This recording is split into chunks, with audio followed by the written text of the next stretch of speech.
Martha ദൈവത്തിൻ്റെ സന്നിധിയിൽ ഇരിക്കുമ്പോൾ പോലും കർത്താവ് ഇവിടെ ജീവൻ്റെ വചനമാണ് പറയുന്നത്. കർത്താവ് പോയതിന് ശേഷവും ഇവർ കർത്താവിന് വേണ്ടി ഒത്തിരി ശുശ്രൂഷകൾ ചെയ്യുവാനായിട്ടുണ്ട്. അതുകൊണ്ട് ശിഷ്യരായിട്ട് ഇവരെ ഒരുക്കുക. ആഴമേറിയ കാര്യങ്ങളാണ് പറയുന്നത്. മാർത്ത ഇവിടെ ദൈവസന്നിധിയിൽ ഇരിക്കുമ്പോൾ, യേശു ഇടപെട്ടുകൊണ്ടിരിക്കുമ്പോഴും ചിന്തിച്ചുകൊണ്ടിരിക്കുന്നത് തൻ്റെ പല വിഷയങ്ങളാണ്.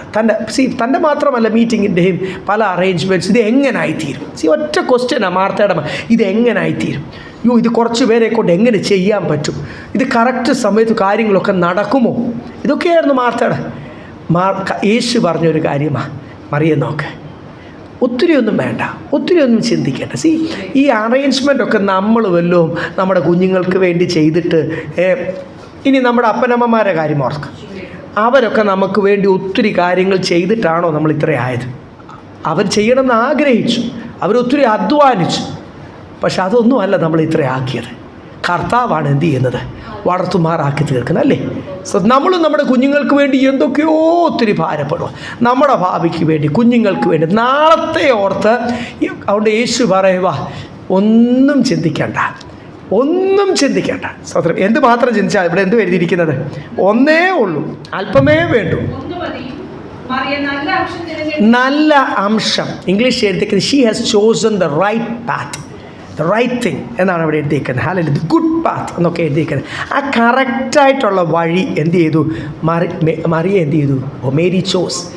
അതുപോലെ മാർത്തേ, നീ ഒത്തിരി ഒന്നും ചിന്തിക്കേണ്ട, ഒത്തിരി ഒന്നും ഭാരപ്പെട. കാര്യം ഇതൊന്നും നിൻ്റെ കൈക്കൂടെ അല്ല ഓടുന്നത്. വളരെ വ്യക്തമായിട്ടതല്ല. നീ ഭാരപ്പെടുന്ന നിമിത്തം ഞാൻ നിന്നോട് സംസാരിക്കുന്ന ജീവൻ്റെ വചനം നിൻ്റെ ഹൃദയത്തിൽ കയറുന്നില്ല.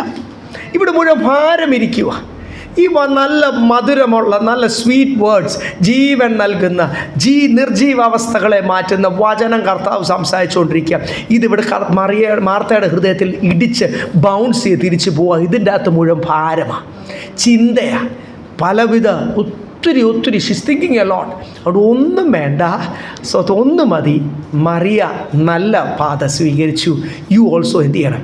Choose a right path. ഈ ദിവസങ്ങൾ ഒത്തിരി ഒന്നും ചിന്തിക്കേണ്ട. കർത്താവ് നമ്മൾ, അതിൻ്റെ അർത്ഥം മടിയരായിട്ടിരിക്കണം എന്നല്ല കേട്ടോ, തെറ്റിദ്ധരിക്കല്ലേ. നിങ്ങളെക്കാളൊക്കെ എനിക്ക് ഒന്നിച്ചൊരു കൂടുതൽ അധ്വാനിക്കുകയും പേർക്കുകയും ചെയ്യുന്ന ഒരാളൂടെ ഞാൻ. അതുകൊണ്ട് പ്രാഗൽഭ്യത്തോടുകൂടി എനിക്ക് പറയാം, നല്ല പോലെ പണിയെടുക്കും. സ്വതന്ത്രം ഹല്ലേലൂയ. മടിയരായി തീരുവാനല്ല ദൈവദാസൻ പറയുന്നത്.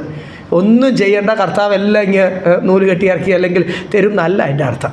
നമ്മൾ അധ്വാനിക്കുന്നുണ്ട്, അധ്വാനിക്കാത്തവൻ ആഹാരം കഴിക്കില്ലെന്നാണ് വചനം പറയാം.